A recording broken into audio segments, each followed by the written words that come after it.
Mais um Itigoiti, hoje falando sobre o impressionismo.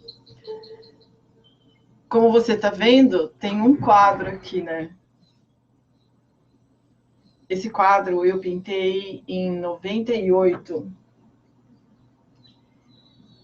E o impressionismo, ele entrou na minha vida quando eu tinha 18 anos. 17 para 18 anos. Bom, vamos começar do começo. Eu tinha 9 anos, tinha uma menina na minha classe, uma japonesinha, que desenhava muito bem. Ela era uma mangaka virtuosa aos 9 anos. Isso não é impressão de menina, não. Realmente, ela desenhava muito bem. E eu sempre tive muita consciência das coisas que aconteciam à minha volta. Não é uma coisa de, porque você era pequena, gostava dos desenhos dela, mas ela tinha desenho de criança. Não, ela não tinha, porque eu guardei desenhos dela, que ela desenhou para mim. E na fase adulta, você observava ainda com mais critério e via que os desenhos dela realmente não eram desenhos de uma menina de 9 anos. Mas seja lá como for, eu encarei aquilo como um desafio, porque quando eu vi o trabalho dela e fui desenhar, eu descobri que eu não fazia uma linha reta. E aquilo me deixou assim muito intrigada, né? Porque eu falei, como? Né? Se ela tem tudo que eu tenho, ela tem 2 olhos, ela tem um nariz, ela tem ouvido, né? Tem boca, ela fala, ela come, ela desenha e eu não.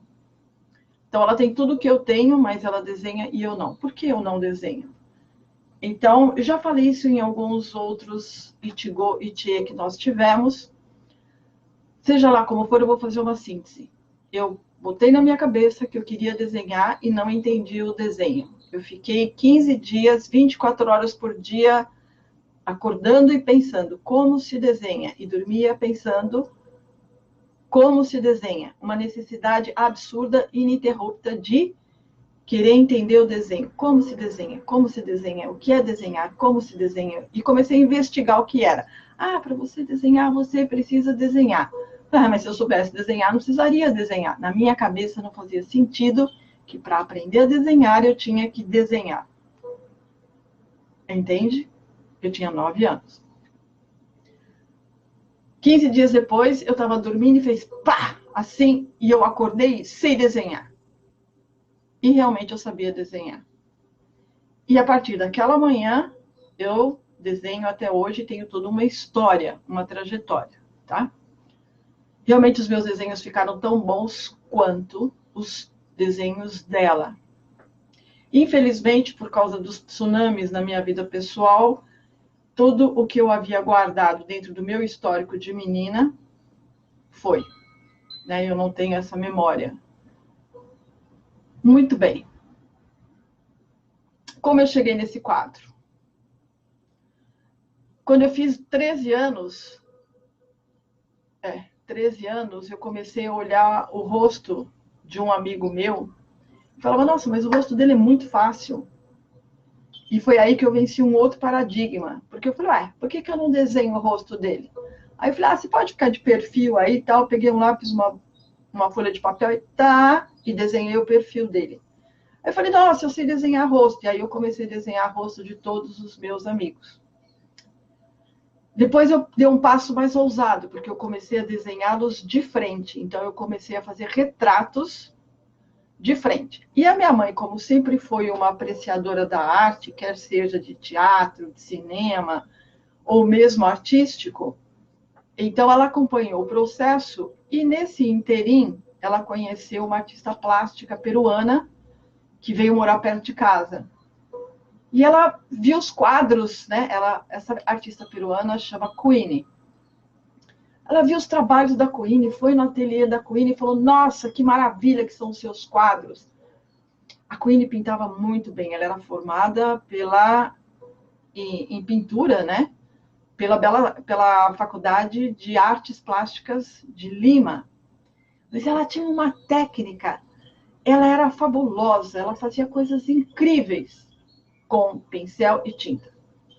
Aí minha mãe falou, eu tenho a minha filha, ela desenha, tal, e levou meus desenhos para a Queenie avaliar. Aí a Queen avaliou e falou, olha, Dora, ela só precisa soltar a mão dela está muito presa. Traz ela aqui. E aí minha mãe pagou um curso de pintura, de desenho e pintura com a Queen no ateliê da Queen, quando eu tinha 17 anos. E eu era cheia das ideias, né? Porque eu falava, não, eu não posso fazer aula, que coisa mais... Eu tinha esse meu lado rebelde, né? Mas mesmo assim eu fiz aula com a Queen. Comecei com carvão, que era para soltar a mão. Como eu soltei muito rápido, eu passei muito rápido também para o crayon, que é o lápis. E comecei a fazer desenhos de crayon, onde ela começou a me ensinar como trabalhar com o crayon. Não usei esfuminho, não usava borracha, porque ela dizia assim, você está aprendendo a desenhar e não a apagar. E o bom artista é aquele que usa só o lápis. Não precisa de mais nada. De vez em quando, uma esfumaçada com o dedo. Nada além disso.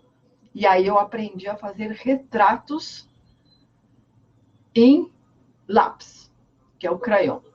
Como isso foi muito rápido, eu já passei para a tela. Então, em menos de 3 meses, eu já estava no óleo. É uma expressão, né? No óleo significa que eu estou fazendo uma pintura em tela, óleo sobre tela. Eu peguei o desenho mais complicado e sofisticado, né? O tema, né? Mais complicado e sofisticado que eu tinha dentro das minhas possibilidades, porque eu já queria começar com um mar revolto. E ela, não, de jeito nenhum, é o primeiro quadro, vamos começar com algo mais simples, uma casinha no meio do mato. Eu falei, casinha no meio do mato, eu desenho desde os 9 anos, não quero. Mas aí a gente entrou num acordo e eu fiz um vilarejo. E aí ficou muito bom. Foi tudo o que eu tive de aula com a Queen. Mas a minha tendência era muito precisa. Quando eu pegava o pincel, quando eu pegava o lápis, era tudo muito preciso. Eu queria fazer tudo muito perfeito. Eu queria, na verdade, desenhar da célula à aparência. E a Queen me iniciou no impressionismo, que é a arte de impressionar. Foi muito difícil para mim pegar a tela, a tinta da palheta, jogar sobre a tela e dar a impressão de uma árvore, de um telhado, de uma casa, porque isso é o impressionismo, impressionar. Ela falava, Velze, não importa, você perto vê um borrão, mas de longe você vê uma casa, você vê uma árvore, você vê uma flor. Isso é a escola do impressionismo. E eu achei o máximo, né? Porque eu falava, como é que pode tanto borrão aparecer um rosto tão perfeito? Aparecer uma flor tão linda? E eu passei a ir nas aulas e queria muito mais ficar vendo a Queen pintando do que eu pintando propriamente dito. E aí encerrou a minha história com a Queen. A partir daí eu comecei sozinha. E já fui direto para um rosto de Jesus. Mas aquele rosto de Jesus foi um cartão que eu recebi de um banco de boas festas. E eu olhei e achei aquele quadro maravilhoso. Falei, nossa, se um dia eu conseguisse pintar, eu gostaria de pintar esse quadro. E foi a primeira coisa que eu fiz depois que eu saí do ateliê da Queen. Sem a supervisão dela, sem as correções dela, e fui direto para esse quadro.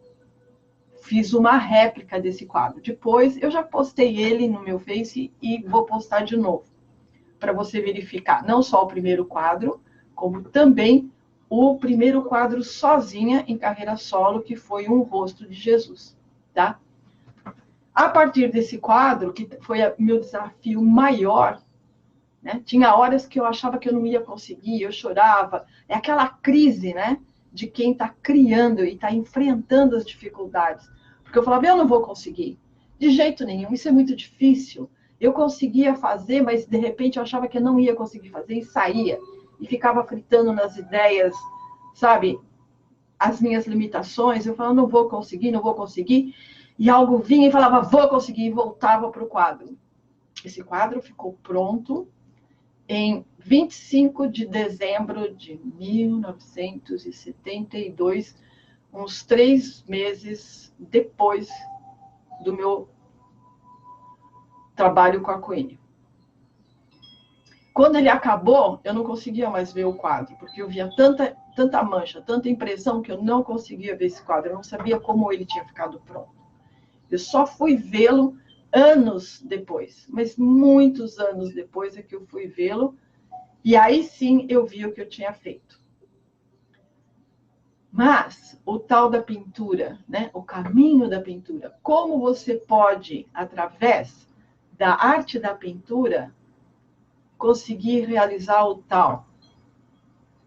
É tudo muito simples, porque tudo o que você faz é uma expressão do tal.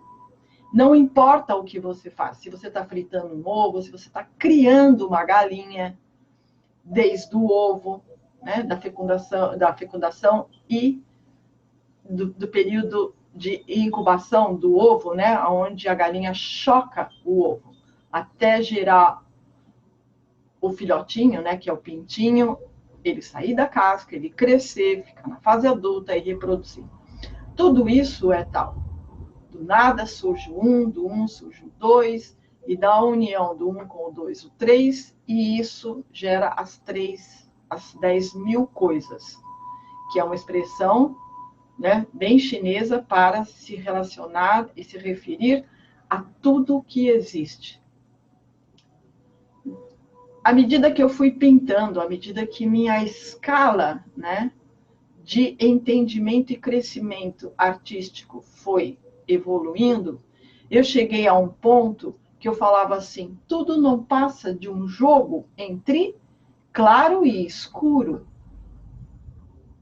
em diferentes expressões. E quando eu faço mutações na diferença entre, e na escala, né, entre o preto e o branco, eu posso desenvolver infinitas formas, porque tudo é um jogo de alternância. Então, eu vou da luz ao escuro, né, que é o preto, a luz, o branco, o preto, o escuro.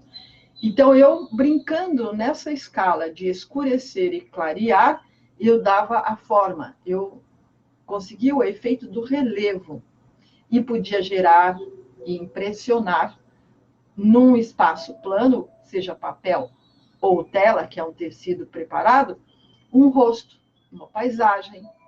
E eu falava, nossa, que interessante, né? O preto e o branco, mas se eu fizer só preto, é tudo preto, se eu fizer só branco, é tudo branco, mas se eu jogar entre preto e branco, substituindo um pelo outro, eu posso ter o relevo, e esse relevo eu posso ter diferentes expressões registradas numa tela com a tinta óleo ou no papel com um nanquim ou um lápis. Isso é muito interessante. Então, eu já estava nesse nível de pintura, né? Nesse meu nível de estado meditativo profundo. Através da pintura, eu já estava compreendendo tal, só que de uma forma inconsciente. Porque eu fazia entrando em estado meditativo profundo durante a criação e a realização e a minha luta, o meu combate, né, entre a dificuldade, o desejo, né, a habilidade e um processo de descoberta e desenvolvimento através da pintura, através do pincel. Queenie dizia para mim assim, ela me disse, ela foi muito forte quando ela disse isso: um artista se mede pelo quanto ele precisa ou não para se expressar. Você tem que ter o pincel, que é o meio, a tinta, que é o material, e o artista que escreve na tela, seja lá o que for. Muito bem, então isso é o primeiro ato, o impressionismo, certo? Vamos para o segundo ato. Lá na frente,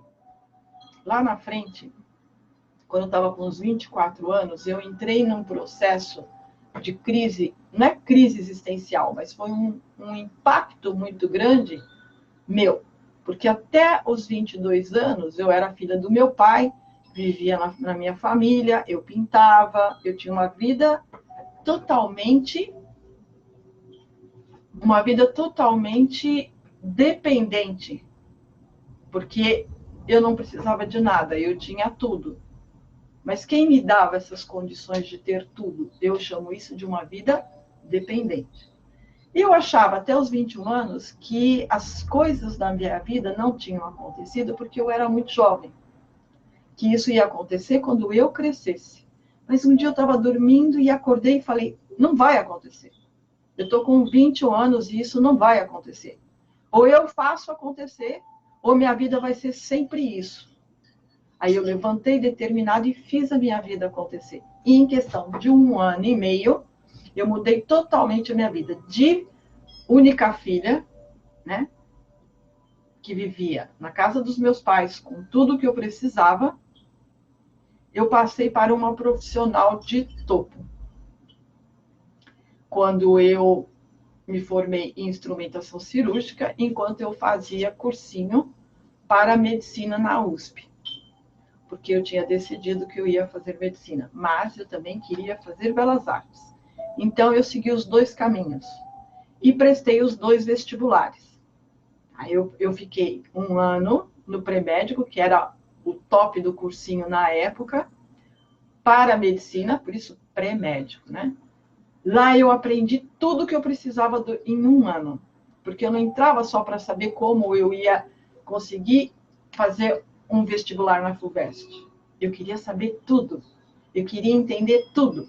Então, eu ficava lá, uma aula que começava às 7 da manhã, terminava quase meio-dia, na Sergipe.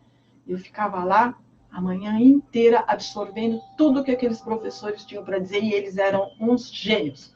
Homens inteligentíssimos, dominavam a matéria, chegavam numa sala de aula com mais de 300 alunos e dominava tudo, controlava os rebeldes, controlava os debochados, e a aula transcorria numa perfeição.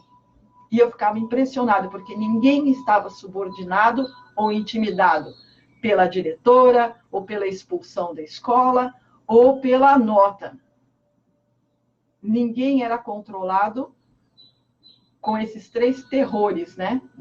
Dos alunos que ficam submetidos, os alunos de escola fundamental pública, porque na minha época a escola fundamental pública era uma escola onde você podia aprender e sair de lá, pegar um vestibular e entrar.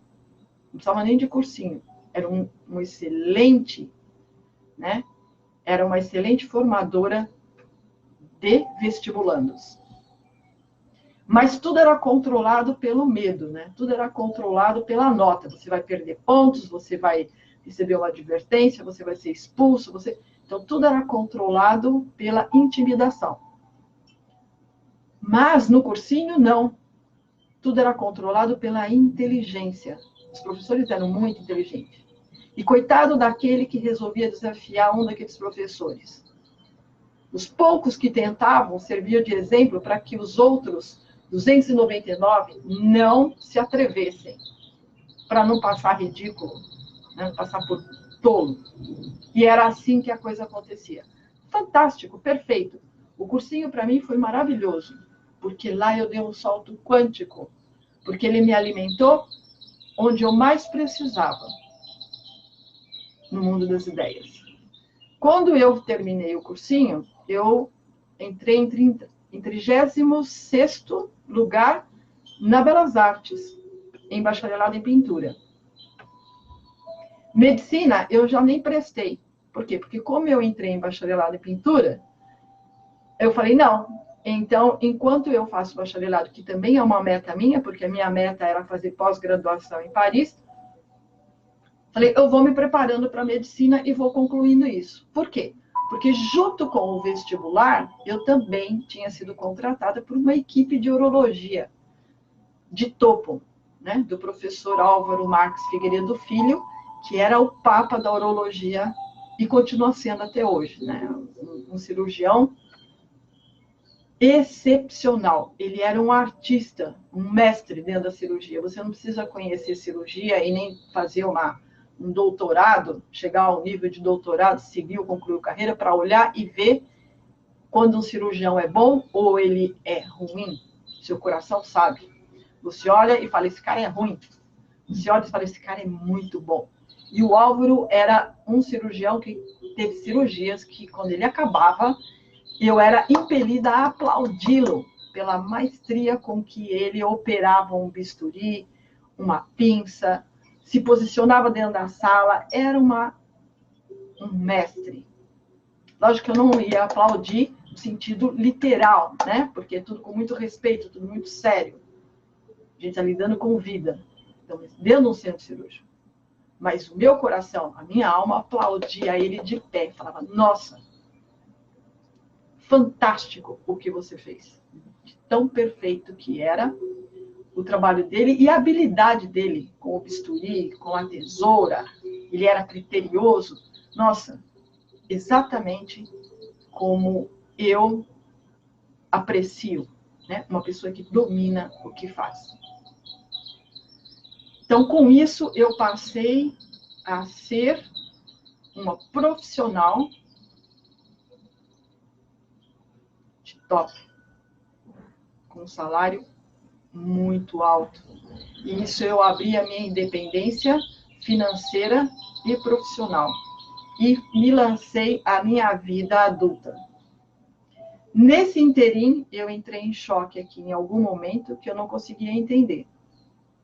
Não conseguia entender por que eu travei e não conseguia mais pintar. Eu tenho até umas ideias, mas um outro Itigoiti a gente pode falar sobre esse detalhe oculto.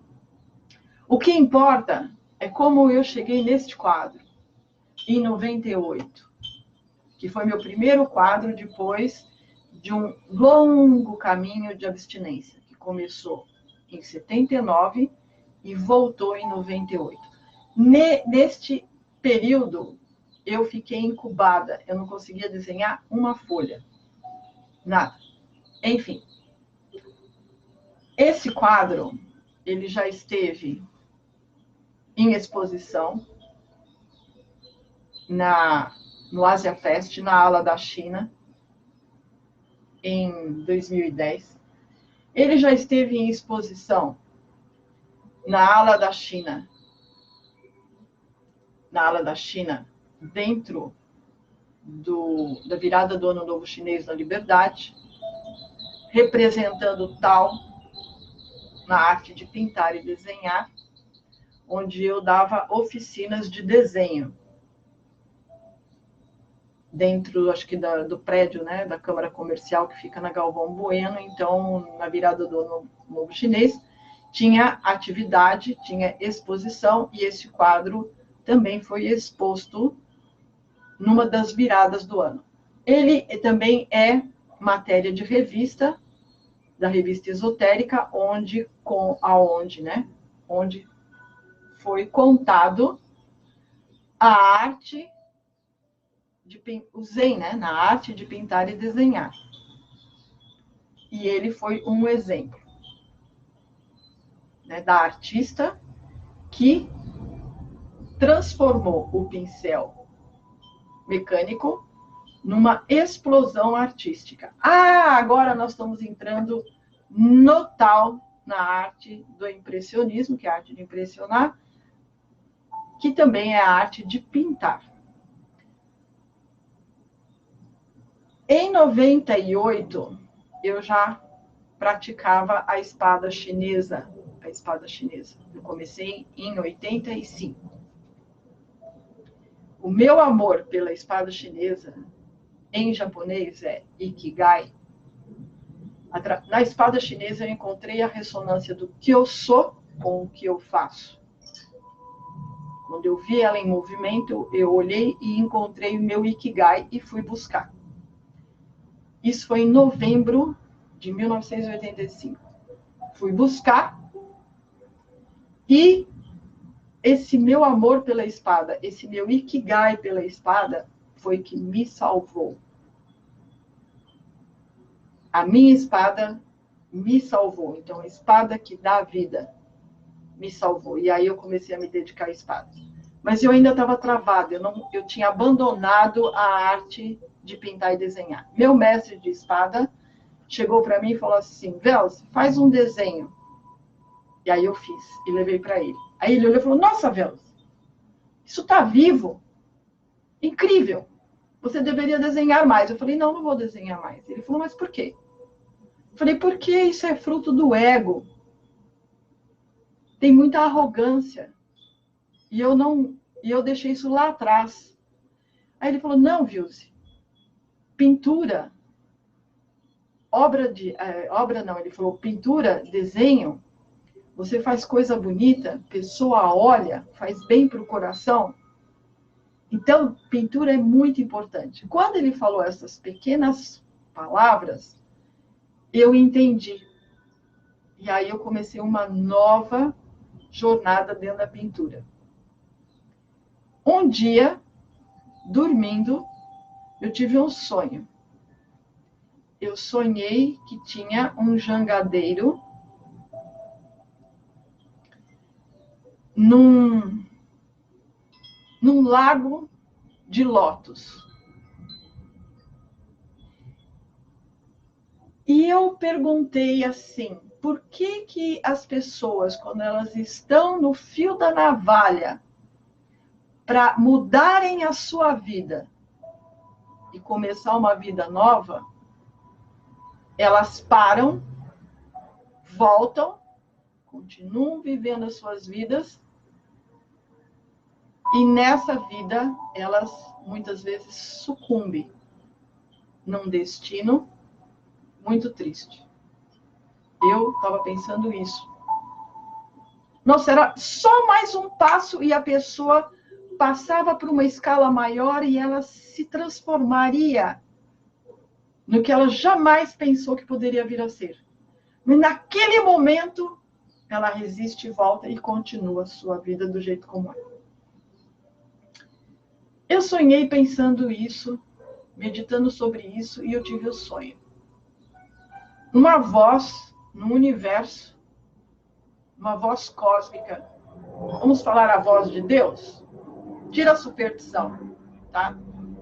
Tira os preconceitos e as revoltas sobre o que se tem e se criou como estigma de Deus. Tira.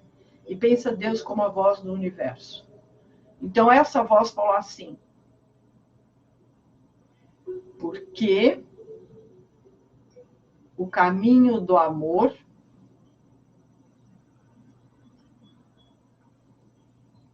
não. Vamos recapitular. Porque o caminho das pedras também é o caminho do amor pela dor.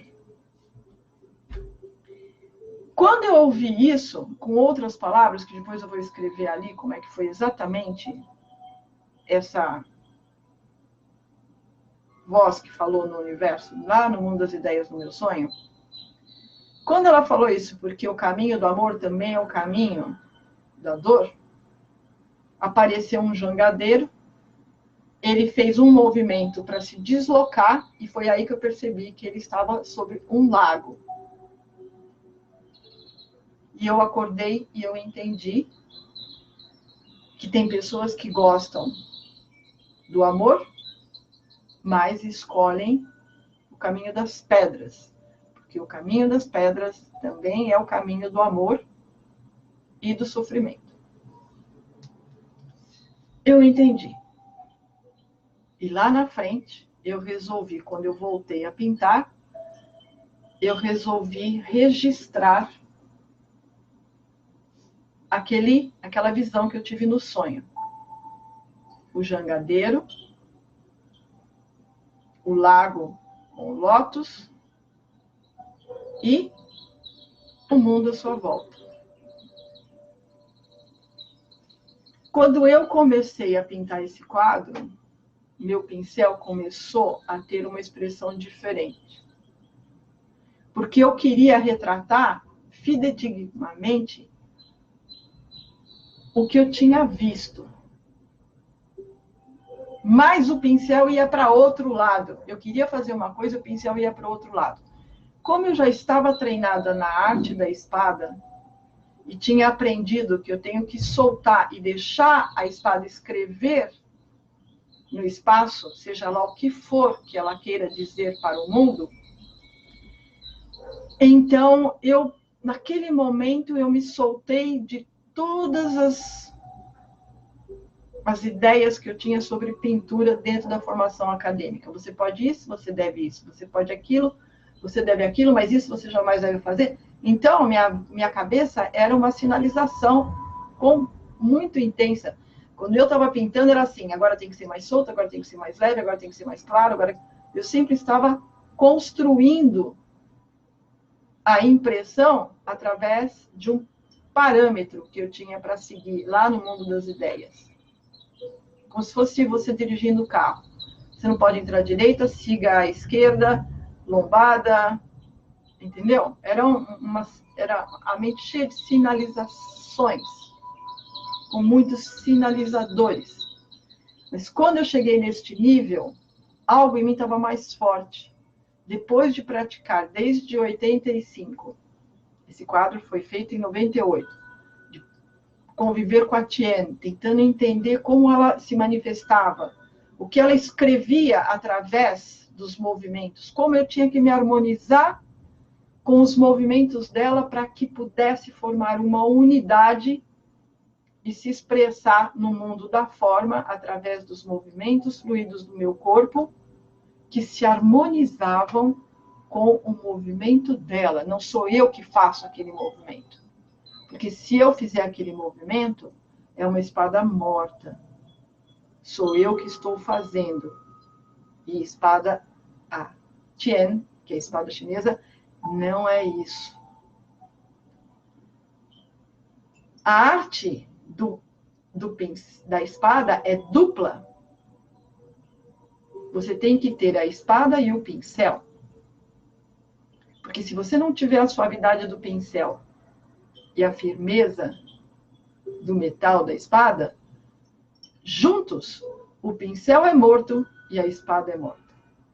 Mas quando você une os dois, você tem a arte do pincel e você tem a arte da espada.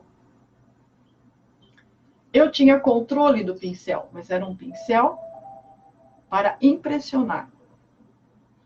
E eu tinha a arte da espada, que era uma expressão de algo que incorporava e se manifestava através dela. E quando eu voltei para o pincel, esse algo também começou a se manifestar através do pincel. Então, era cláusula contratual. Nunca use tinta pura. Nunca use branco puro, preto puro, vermelho puro. Sempre combine cores, porque se você não combinar cores e escalas de cores, você vai ter um quadro pesado, um quadro falso. Não vai ser uma obra de arte, não vai ser um trabalho artístico de um artista de nível. Então, eu nunca usei branco puro, nunca usei preto puro, porque o que você vê preto ou branco num quadro sempre está diluído, está misturado com algum outro tom.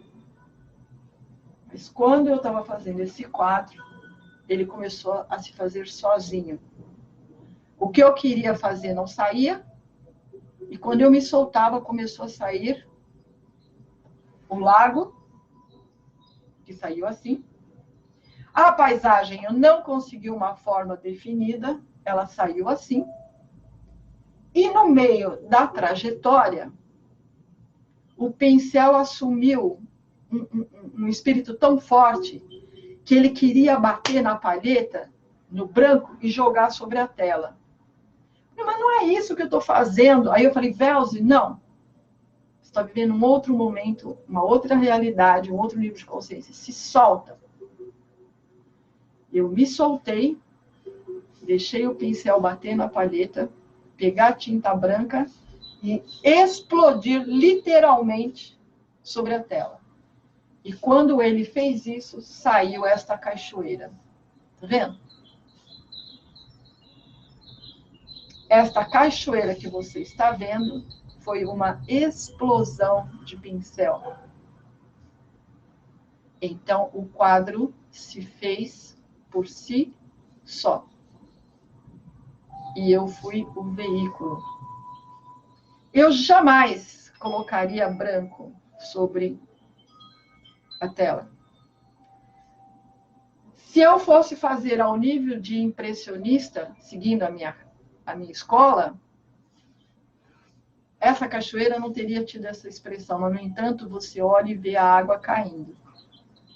Mas o coração deste quadro está na cachoeira